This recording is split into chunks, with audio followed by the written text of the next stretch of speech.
Fala aí galera, meu nome é Bruno, estamos começando mais uma mentoria aqui online com vocês. E na mentoria de hoje a gente vai falar sobre o exercício de prancha ventral, igual você está vendo aí escrito. Um exercício um pouco polêmico, um pouco não, bem polêmico, que muitas pessoas fazem da maneira incorreta. E hoje a gente vai desvendar aqui todos os pontos principais e os principais erros que você não pode cometer quando você for prescrever esse exercício para o seu aluno. Então, como sempre, vamos falar primeiro sobre o padrão de movimento, depois a gente vai para a posição inicial.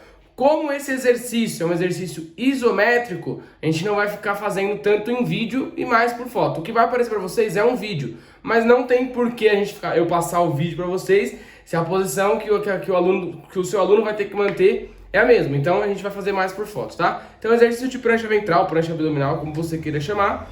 O exercício é esse aqui, se você não conhece ainda, é esse que você está vendo aqui, de um seguidor aqui que mandou pra gente.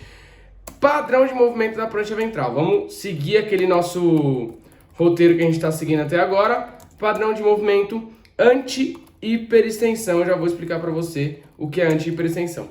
No treinamento funcional, para quem não me conhece ainda ou me segue faz pouco tempo, nunca me ouviu falar disso, pode ter certeza que eu vou falar bastante vezes sobre isso, que é o padrão de anti-movimento. Dentro do treinamento funcional, a gente treina o centro do corpo, o core aqui, com movimentos que a gente tem que impedir que aconteça, ou seja, com prevenção de movimento ao invés de realização de movimento. Vou dar um exemplo bem simples para vocês. Reto abdominal. No treinamento tradicional, vamos pegar a musculação, por exemplo, muitas pessoas, a maioria delas, vão trabalhar o reto abdominal fazendo flexão de tronco, ou seja, abdominal simples, aquela abdominal tradicionalzinha que todo mundo conhece. Dentro do treinamento funcional, a gente vai trabalhar esse reto abdominal. Eu estou especificando o músculo aqui só para vocês entenderem melhor, mas dentro do treinamento funcional a gente também não trabalha com músculo isolado. Vocês estão ouvindo, tá passando um caminhão aí agora, acho que agora já melhorou o som. Mas dentro do treinamento funcional a gente não trabalha com músculo isolado, tá? Mas enfim, dentro do treinamento funcional, para trabalhar com reto abdominal, a gente vai trabalhar exatamente esse padrão de anti-hiperextensão, que é evitar que o movimento de hiperextensão ocorra, ou seja, aumentar a curvatura lombar. Então, a hiperextensão é quando o seu aluno aumenta a curvatura lombar a partir da posição já estendida. Então, para eu conseguir estender a coluna lombar, eu tenho que primeiro flexionar. Quando eu volto para a posição neutra dela, que é a posição que o seu aluno está, como por exemplo, parado, eu estou com a posição neutra. Se eu estender mais do que isso, eu fiz uma hiperextensão. E é exatamente esse movimento de hiperextensão que a gente quer impedir que ele aconteça, que não posso deixar que o meu aluno realize. Então, por isso, anti-hiperextensão. E nesse exercício de prancha ventral, quando o nosso aluno entra na posição, prestem atenção aí na tela agora, ó. A gravidade está atuando principalmente em cima da coluna lombar.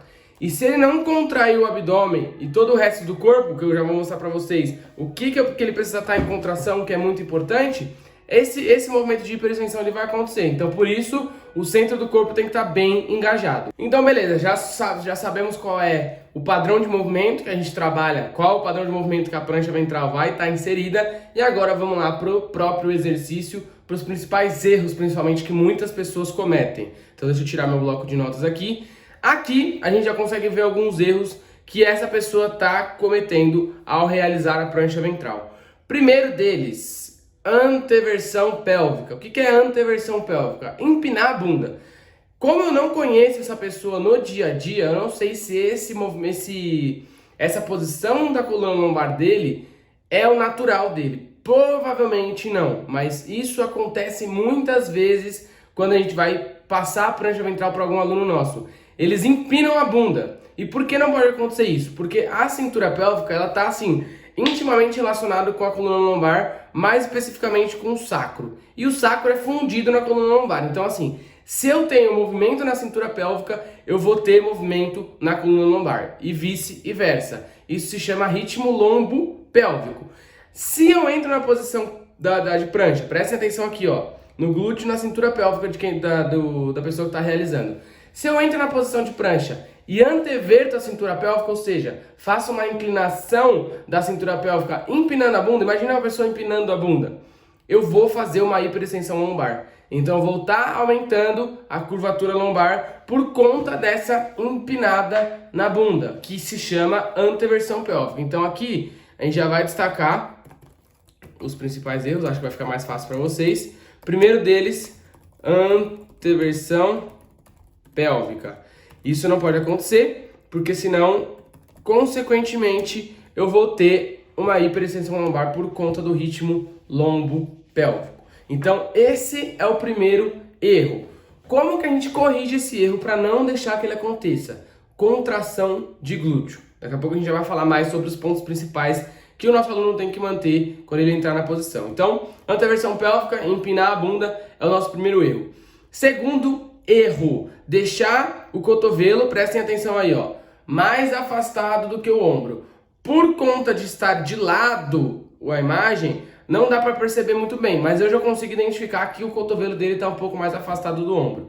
Eu preciso ter o cotovelo logo abaixo da linha do ombro, ou seja, o cotovelo bem alinhado com o ombro. Então, um segundo erro, afastar os cotovelos mais do que a linha do ombro.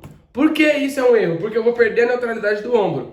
Sempre o cotovelo é na mesma linha do ombro. Independente se ele está flexionado, se ele está estendido, se ele não tá, se ele está abduzido, eu preciso ter com ele alinhado com o ombro. Então, se eu afasto muito os cotovelos, fico nessa posição aqui, eu vou ter uma perca da neutralidade e aí eu posso colocar o meu aluno num risco maior de se lesionar.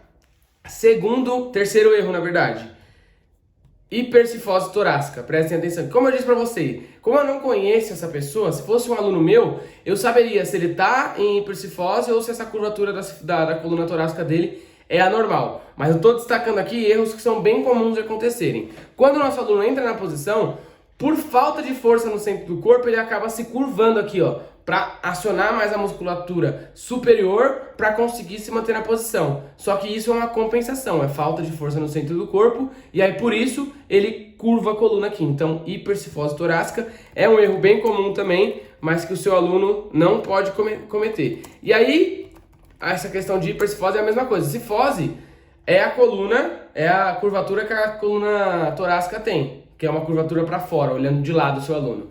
Se ele aumenta essa curvatura na posição de prancha, ele também está sendo uma compensação, perdendo a neutralidade da coluna, perdendo a curvatura fisiológica natural, e aí ele perde a neutralidade. Quarto erro aqui que eu consigo identificar, protrusão do queixo. Então prestem atenção que a orelha dele não está tão alinhada com o ombro, ele deixou o queixo cair para frente, ou seja, perdeu a estabilidade da cervical. Então a gente pode colocar esse erro de duas formas, ou protrusão do queixo, que é colocar o queixo para frente, ou perca da neutralidade da cervical. Não conseguiu estabilizar bem a cervical. Cervical é uma articulação, é uma localidade que precisa de estabilidade e nesse caso aqui a pessoa que está realizando não conseguiu ficar nessa neutralidade. Então esses são um dos principais erros que vão acontecer com os nossos alunos e os principais erros que eu posso ver nessa foto. E aí, como que a gente vai fazer para que esses erros não aconteçam? Aí a gente vai falar sobre os pontos principais. Pode ser que eu fale alguma coisa aqui que eu já falei, mas é interessante a gente passar por isso, porque esse exercício é um dos exercícios que é mais passado dentro da musculação, qualquer outro lugar, e é um dos exercícios que eu vejo mais as pessoas errando, e são erros muito bestas, erros muito idiotas. Sério, então vamos lá. Ponto principal, primeiro e o mais importante, contração abdominal e de glúteos. Por quê? Justamente por conta da anteversão ou retroversão pélvica. Então, contração abdominal e de glúteos. Quem faz essa estabilidade pélvica são os abdominais e os glúteos, que mantêm a pelve nivelada. Se eu entro na posição de prancha, que exige muito do abdômen, principalmente reto abdominal, para não existir a hiperextensão. Se eu entro na posição de prancha sem contração abdominal, esquece, eu não vou conseguir manter a posição do tronco que eu preciso. E se eu entro sem contração de glúteo, provavelmente vai existir anteversão, que foi o erro que eu mostrei para você. Então, contração abdominal e contração de glúteos. Porque existe uma síndrome que a gente chama de síndrome da tesoura aberta. O que é isso? É quando músculos estão hiperativos e alguns outros músculos estão inativos. Essas musculaturas, elas são as responsáveis pela estabilidade pélvica. Geralmente o que acontece? Músculos lombares e flexores de quadril estão hiperativos. Então, músculos aqui, lombares e flexores de quadril. Ou seja, flexor de quadril puxa para baixo, o músculo lombar puxa para cima, fazendo com que a pelve anteverta. Quem vai impedir que esse movimento aconteça são os glúteos e os músculos abdominais, que fazem o movimento contrário. Então, o glúteo vai puxar para baixo na parte de trás e o abdômen vai puxar para cima na parte da frente. Ou seja, ele faz um movimento contrário de flexores de quadril e músculos lombares. Se essas musculaturas não estiverem bem contraídas, pode ter certeza que vai existir movimento na cintura pélvica, movimento de anteversão, e o seu aluno vai ter uma hiperlordose lombar ou uma hiperextensão lombar. Então, por isso eu preciso de contração de glúteo e contração abdominal. Existem diversos exercícios que a gente pode utilizar para ensinar o nosso aluno a ativação de glúteo e abdominal, porque na maioria das vezes não é falta de força, é falta de ativação mesmo. Seu aluno não sabe contrair a musculatura, porque ele ficou tanto tempo sem contrair e aí ele esqueceu como contrair. Então, o impulso que ele dá para contrair o glúteo não chega na musculatura ou no abdômen. Então, eu preciso de contração abdominal e glúteo, mas muitas vezes colocar o aluno direto nessa posição não vai ser o suficiente, porque ele não tem ativação. Não é falta de força, é falta de ativação. Então, é muito mais neural do que propriamente muscular. Então, é neuromuscular o problema aqui. Então, a gente utiliza diversos exercícios para ativação abdominal. Deixa o exercício um pouco mais fácil, para quando ele chegar na posição de prancha total, ele tem essa ativação e não deixe que a cintura pélvica perca a neutralidade e hiperestendendo no lombar, certo? Então, o ponto principal aqui é contração abdominal e de glúteos, porque a gente está falando de um exercício de estabilidade lombar. Se eu não tenho contração abdominal e de glúteo, a minha lombar vai perder a curvatura fisiológica natural e aí eu perdi a estabilidade lombar. Então, por isso, a principal ênfase tem que ser aqui. Segundo ponto, que é um dos principais erros, e aí a gente vai para os pontos principais também. Peitoral sempre aberto e ombro longe da orelha, estabilizando as escápulas. Então, segundo ponto aqui. Estabilidade da cintura escapular. Vou colocar entre aspas, entre parênteses, quer dizer, peitoral aberto. Então, seu aluno ele tem que manter a curvatura da coluna torácica da mesma forma que ele tem quando ele está de pé. Isso é uma neutralidade. E além disso, ele tem que jogar o ombro longe da orelha para retrair as escápulas e manter a cintura escapular em neutro também. Por quê? Quando a gente entra nessa posição, tem carga em cima da coluna torácica e em cima da cintura escapular. Então, se a gente não tem ativação dos estabilizadores escapulares, eu vou ter uma perca na neutralidade também. Então, essa dica de colocar o ombro para longe da orelha, distanciar o ombro da orelha, é interessante por conta disso, porque aí a gente vai estabilizar a cintura escapular e manter tudo neutro. Certo? Terceiro ponto muito importante, não perder a neutralidade da cervical colocando o queixo para dentro, não é para frente. Eu posso ter meu queixo protruso e continuar olhando para frente, eu não preciso olhar para baixo. Agora eu tenho que trazer o queixo para dentro, estabilizando a cervical. Então, estabilizar a cervical. Vocês percebem que a questão dos erros, os pontos principais vão muito de encontro aos erros, né? O que a gente tem que fazer aqui nos pontos principais é justamente para evitar que os erros aconteçam. No braço, presta atenção que agora é uma dica muito importante que faz muita diferença. Olhem aqui como ele está com a palma da mão virada para baixo. Ou seja, ele não está fazendo força nenhuma no braço. O que eu preciso? Preciso que meu aluno fique com a palma da mão virada para dentro, ou seja, encoste o dedinho no chão, dedão para cima, e faça força na mão. O que você vai falar para o seu aluno? Puxar um cabo imaginário, sem movimento no antebraço. Por quê? Quando eu tenho meu antebraço no chão, eu vou fazer com força, como se eu estivesse puxando um cabo imaginário para trás.